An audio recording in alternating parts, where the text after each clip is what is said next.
Karena lagu itu mungkin relevan dengan kehidupan kita. Kitanya lagi mencintai seseorang, menginginkan seseorang, tapi dia nunjauh di sana dan kita terbatas. Ada lagu yang berhubungan dengan itu, langsung hafal karena relevan. Jadi saya ngobrol sama Pak Rocky Gerung, ikut berbicara dengan Pak Rocky Gerung. Sayanya jadi oposisi pemerintah.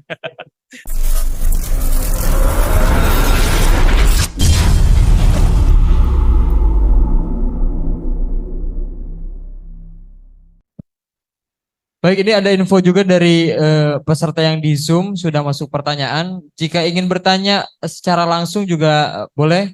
Silakan untuk mengaktifkan mikrofonnya. Mas Santri baru Gus yang di Zoom ini. Atau sudah masuk, ini? Ya, silakan.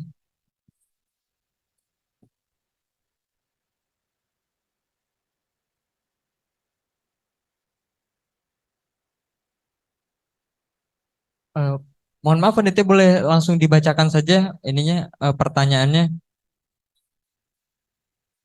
Oke.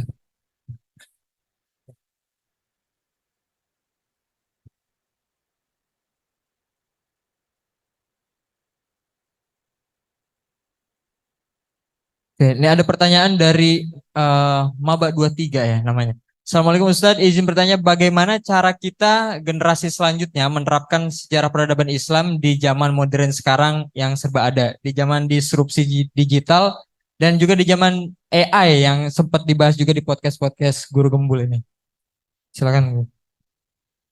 Bagaimana menjalankan sejarah peradaban Islam?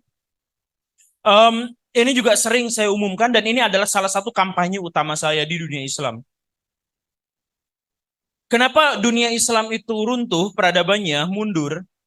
Itu gara-gara Ghazul Fikri, perang pemikiran dengan orang-orang non-muslim. Nah, bagaimana Ghazul Fikri itu, bagaimana orang-orang non-muslim itu mengalahkan kita adalah dengan menciptakan atau melestarikan sekularisme. Jadi orang-orang Islam itu sekarang sekuler. Makanya yang saya sebutkan tadi itu, misal ya, kita menyebut bahwa ilmu fikih itu adalah ilmu akhirat, ilmu agama. Sedangkan kalau misalkan ilmu tentang pajak itu disebutnya ilmu duniawi. Dan karena itu ilmu duniawi itu bukan fardu ain, maka itu akhirnya kita tinggalkan. Kan begitu. Karena itu fardu kifayah saja, maka itu kita tinggalkan, toh sudah ada. Akhirnya apa? Peradaban Islam mundur. Ilmu psikologi kita nggak ngerti. Kalau ilmu psikologi nggak ngerti, akhirnya apa? Dakwah kita kalah. Dakwah kita hancur. Saya ketemu sama orang-orang Katolik. Saya ketemu sama orang-orang Kristen. Mereka tuh kalau mau dakwah, menyebarkan ajaran Kristen, itu ilmu psikologinya tuh habis-habisan dipelajari. Sehingga mereka sekarang di Indonesia perkembangannya paling pesat. Di Cina perkembangannya paling pesat. Sedangkan kaum muslimin perkembangannya pesat juga, tapi bukan dari dakwah. Dari jumlah anak yang dilahirkan. Nah, kenapa umat Islam tertinggal? Karena dakwahnya tidak pakai psikologi. Tapi ya udah aja menyebarkan, kita nggak ngerti gimana caranya. Kita nggak ngerti gimana cara ngobrol sama orang yang asing, yang kemudian dia lagi kebingungan cari apa, kita nggak ngerti apa-apa soal itu. Karena apa? Karena psikologi dianggap sebagai ilmu dunia. Di situ. Padahal di kitab Arisalah itu, Imam Syafi'i, ada yang pernah baca? Pernah ya? Sekelumit doang. Sekelumit doang. Pernah baca kitab Arisalah ya? Arisalah ini Ari benar. Beda-beda itu. Beda ya. Nah, di kitab Arisalah itu Imam Syafi'i itu bilang, saya nulis kitab ini, kitab Arisalah ini agar orang-orang yang bekerja mencari nafkah tidak harus mendalami agama dari awal. Ngerti nggak? Saya nulis kitab ini agar orang-orang yang bekerja tidak belajar Islam secara dalam terlalu awal. Jadi maksudnya apa? Maksudnya Arisalah ini adalah kitab duniawi. Fardu kifayah. Karena ketika Imam Syafi'i sudah menuliskannya, maka yang lain silahkan bekerja aja. Gitu. Karena apa? Karena di masa itu gak ada pembedaan ilmu dunia itu adalah fardu kifayah, ilmu akhirat itu adalah fardu ain. Makanya yang pernah saya populerkan juga, misalkan di kitabnya Ihya Ulumuddin, pernah baca ya? Nah, benar. Pernah baca. Di kitab Ihya Ulumuddin itu, Al-Ghazali menyanjung misalkan Abu Hanifah sebagai ilmu apa? Ternyata sebagai ilmu tasawuf. Dan dia katakan ilmu fikih itu ilmu duniawi. Ketika ilmu fikih itu dijadikan sebagai alat untuk mencari nafkah, sebagai alat untuk mencari ketenaran. Ilmu fikih, ilmu hadis, ilmu duniawi. Maka harus dikuatkan dengan ilmu agama. Ilmu agamanya itu apa? Versi Imam Abu Hamid Al-Ghazali itu adalah tasawuf. Maksudnya keikhlasannya. Jadi kalau kita belajar matematika, ikhlas, ilmu akhirat. Kalau kita belajar fikih, belajar sejarah, belajar ilmu nahu sorof, tapi untuk mencari gelar, itu ilmu dunia. Jadi pelajaran itu bukan matematika ilmu dunia sedangkan fikih ilmu akhirat, tapi semua ilmu itu bisa jadi ilmu akhirat atau ilmu dunia tergantung dia ikhlas atau tidak. Iya kan? Nah, sekarang paradigma itu dirubah. Ilmu kimia yang jelas-jelas berasal dari peradaban Islam sekarang dikatakan sebagai ilmu dunia. Akhirnya apa? Kimia kita tidak bisa mengajar bangsa barat. Akhirnya apa? Akhirnya kalau kita sakit, kita harus dikasih obat yang berasal dari racikan orang-orang non-muslim.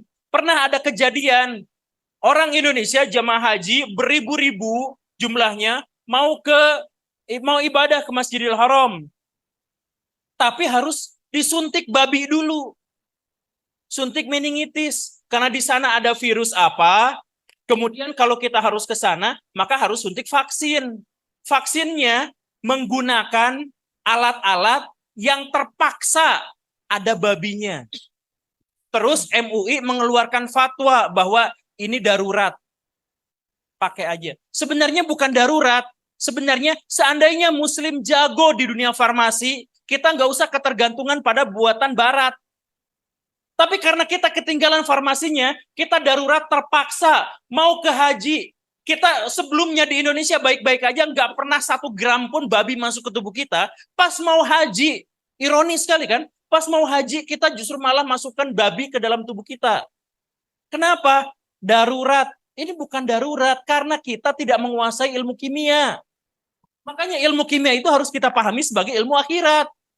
Nah, kita tertinggal itu gara-gara yang tadi. Kita sekuler. Coba ambil itu bukunya Al-Ghazali itu, yang Ihya Ulumuddin itu, bukan untuk dihafal. Pahami isinya. Itu kan nasihat dari Al-Ghazali itu seperti itu kan. Jadi ilmu matematika, ilmu itu bisa jadi dunia atau akhirat tergantung keikhlasan kita. Karena fokus dari ilmu itu adalah tasawufnya. Kan ketika Al-Ghazali nulis itu adalah beliau sebagai sufi ya. Kan fokusnya itu adalah tasawufnya. Fokusnya adalah dirinya, dalamnya, ikhlas atau tidaknya, bersabar atau tidaknya, takwa atau tidaknya, begitu. Jadi inilah alasan kenapa peradaban Islam itu tertinggal. Karena kita mengabaikan ilmu-ilmu yang kita sebut sebagai ilmu duniawi. Akhirnya kita tidak belajar apa-apa dan akhirnya kita ketergantungan sama bangsa lain. Terima kasih. Ya, boleh tepuk tangan dulu guru kumpul.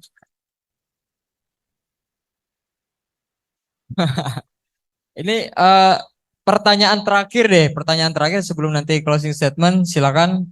Yang paling belakang tadi ngacung duluan. Ya, boleh berdiri, bertanya dengan singkat. Baik, terima kasih pada Guru Gembul. Seperti kita ketahui bahwa Guru Gembul ini kan seorang pemerhati sejarah yang kuat dan juga konten kreator yang populer. Nah, yang menjadi pertanyaan saya adalah bagaimana menjadi pembaca yang baik dan bisa menjelaskan bacaan itu. Itu yang pertama. Kemudian kedua adalah bagaimana memunculkan keingintahuan yang kuat dalam diri kita sehingga kita dapat menguasai beberapa ilmu dan juga tentunya sejarah. Baik, terima kasih. Sekian, Assalamualaikum warahmatullahi wabarakatuh. Waalaikumsalam warahmatullahi wabarakatuh. Boleh silakan langsung. Ya, ini Bro. nyambung ya pertanyaannya dari tadi tuh nyambung semuanya.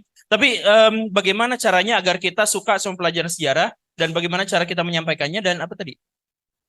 Lupa ya.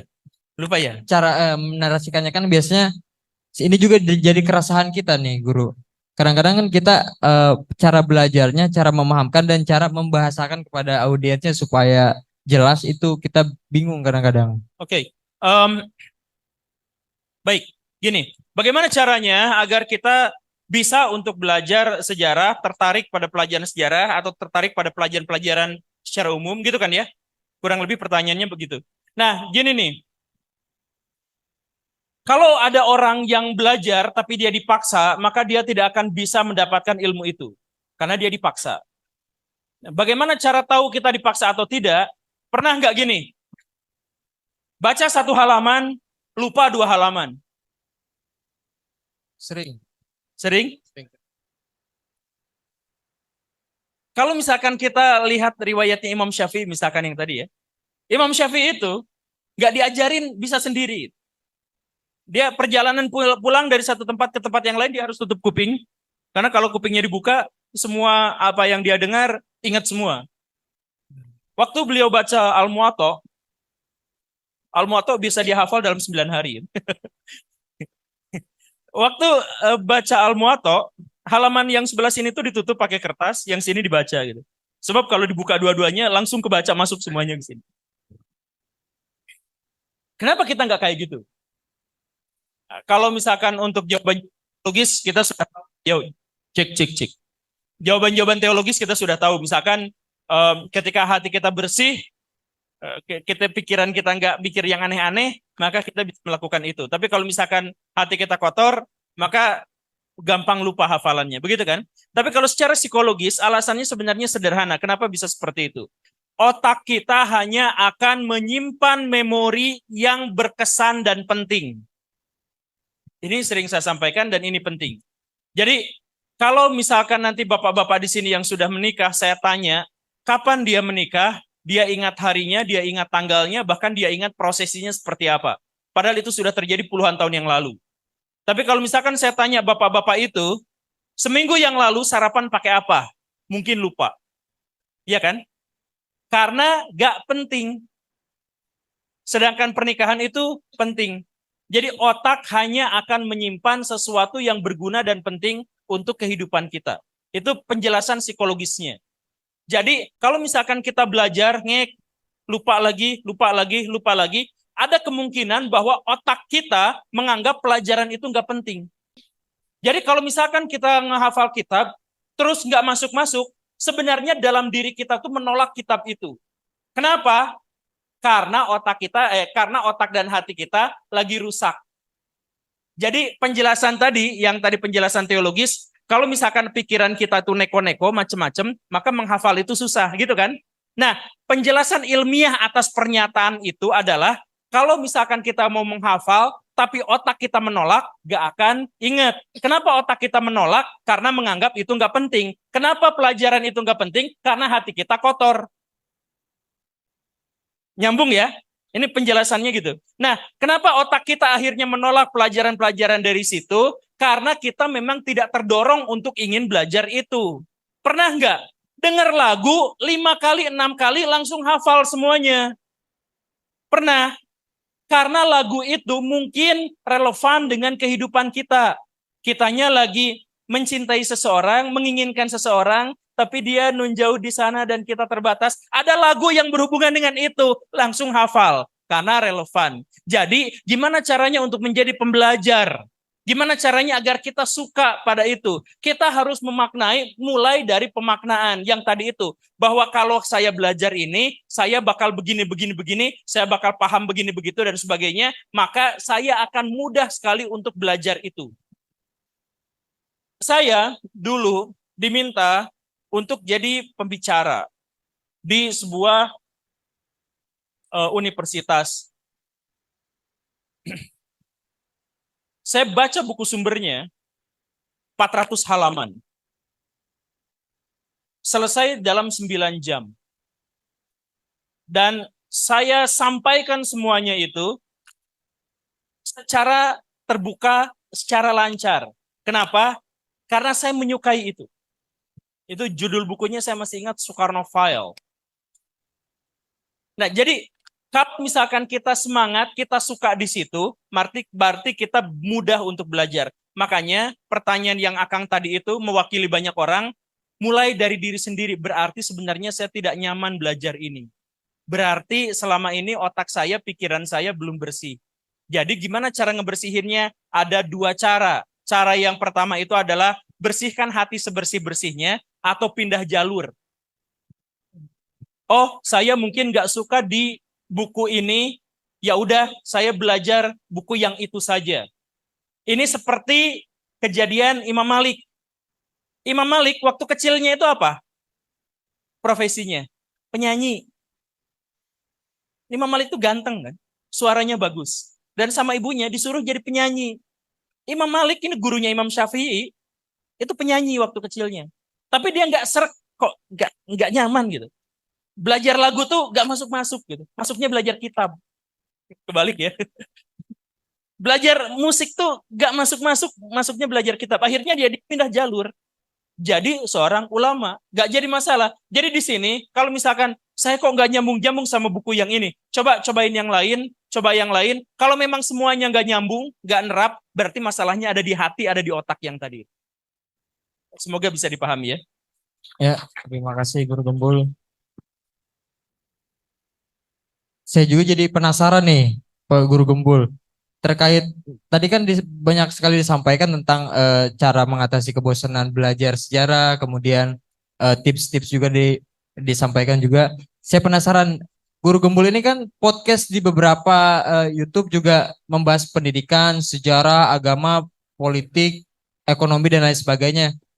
Nah, tadi sempat dibahas peradaban Islam mundur karena kita ini hanya jadi penonton saja, hanya jadi pasar saja karena terjebak romantisme masa lalu gitu. Karena tidak mau belajar sejarah lagi. Nah, Guru Gembul sendiri punya tips gak yang dilakukan Guru Gembul sendiri atau ritual kah atau apakah tadi bilang pikun tapi ternyata materinya banyak banget tuh dari mulai ekonomi dikuasai ini dikuasai sehingga berhubung gitu. Apa yang dilakukan Guru Gembul selama ini? Ya. Mistik kah atau ilmiah kah? Saya punya ilmu laduni. Waduh. Langsung dari Enggak, tapi memang jujur. Jadi waktu saya mau ke sini pun, saya tadi di perjalanan saya nggak tahu mau kemana, dan sampai akhir tadi ketemu sama Bapak itu, saya masih nanya, sekarang temanya apa sih?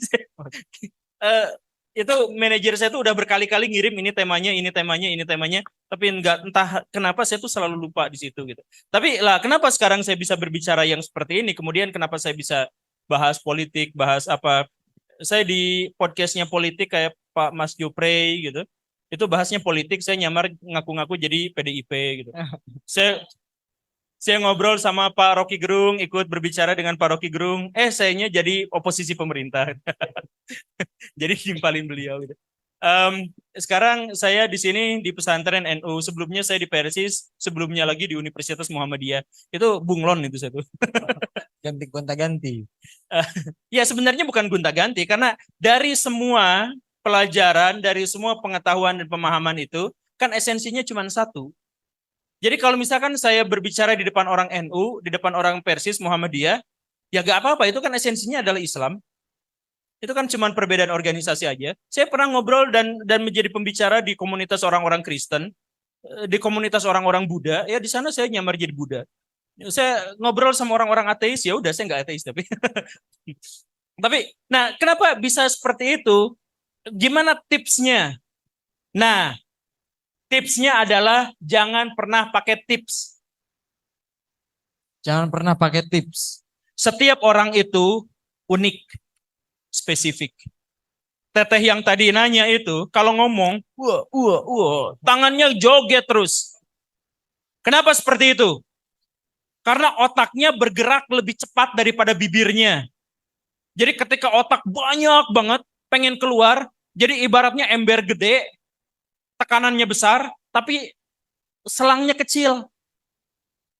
ininya juga kecil, kerannya juga kecil. Jadi dia berusaha untuk keluar sambil keluar di bibirnya, sambil tangannya gini. Jadi, nah kalau saya ditanya sama dia tipsnya bagaimana, saya sampaikan kamu harus belajar jadi pembicara, bukan jadi pembelajar. Karena apa? Karena otaknya udah penuh, penyampaiannya udah banyak, tapi cara ngomongnya susah. Nah, kemudian saya nanya lagi misalkan ke Akang ini lancar, berbicaranya sudah lancar. Apakah ketika saya ditanya tips, saya akan menjawab dengan jawaban yang sama? Tentu saja tidak. Orang ini berbeda satu sama lain. Termasuk juga ketika misalkan melihat saya, apakah kalau misalkan saya ngasih tips itu cocok untuk semua orang? Tidak. Cara belajar saya dengan cara orang lain belajar itu sangat berbeda. Cara belajar saya gimana? Cara belajar saya gimana? Saya baca buku. Oh iya, simpan. Lalu saya tiduran lihat langit. Kontemplasi. Bukan ilmu laduni ya. Kontemplasi itu maksudnya apa? Kontemplasi itu adalah sedikit informasi-informasi yang ada dalam benak saya coba hubung-hubungkan. Dan akhirnya menemukan satu yang besar. Saya belajar dari buku itu hanya belajar fakta-faktanya saja. Saya belajar aslinya itu dari pemaknaannya. Jadi, nah ini lihat mobil tuh. Oh, saya terinspirasi bahwa ini semuanya buatan kafir, kita ketinggalan dalam peradaban. Gitu kan?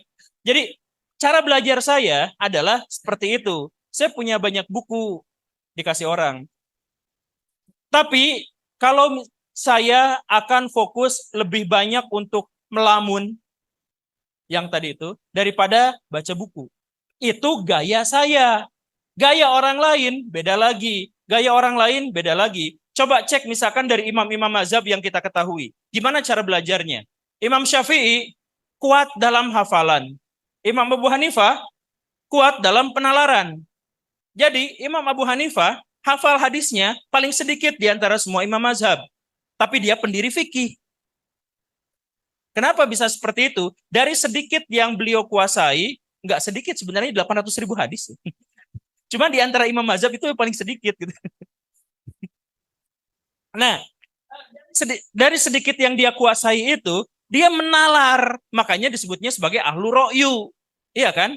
Nah, sedangkan misalkan Ahmad bin Hambal, penalarannya sedikit. Tapi hadisnya hafal 2 juta.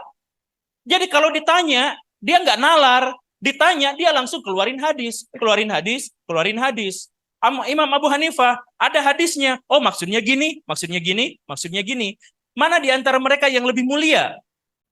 Sama-sama mulia. Tidak ada di antara mereka yang lebih baik karena mereka belajar sesuai dengan kapasitasnya. Ketemu sama sahabat Nabi, Ibnu Umar. Nabi jalan. Ada pohon. Terus muter sekali di situ, di pohon itu. Lagi nyari sesuatu mungkin. Ibnu Umar melihatnya. Lalu setiap lewat pohon itu, Ibnu Umar muter di situ. Ada Ibnu Mas'ud.